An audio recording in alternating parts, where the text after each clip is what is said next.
Every animal has a different personality. For Andy's, he was hand-raised by some of our staff here at the zoo after he hatched, and so he has been very comfortable with human attention throughout his life. It's working to his benefit now, because with all this extra medical attention he's needing, he's able to handle that and be really calm. This is the first flamingo. This is the first exotic animal. I'm actually a little bit terrified of birds, so it was a little interesting knowing that during the process, he was going to be fully awake. Almost got me.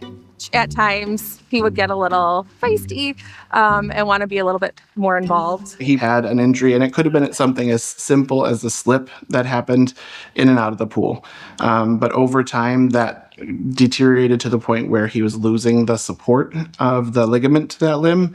So at the zoo, we really want to make sure that the animals are getting the best possible care. And sometimes that means reaching out to all sorts of partners. That can be partners in specialty fields of veterinary medicine, but also specialty fields in human medicine, like we're doing here. The design aspect of coming up with the brace for Andy's was really unique. Their anatomy is difficult to work with because it's so small. Normal casting technique wasn't really an option. So we called in an outside consultant to help us with the design element of the brace.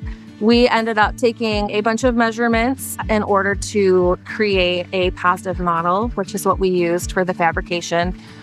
Our lab technicians were able to modify that model, and then we used thermoplastics and metal joints in order to construct the device itself. We've worked really well together. We've been able to go back and forth on the challenges that we're seeing and then come up with creative solutions on how to figure them out. John Bell Zoo has been fantastic. Everyone is so friendly and so nice.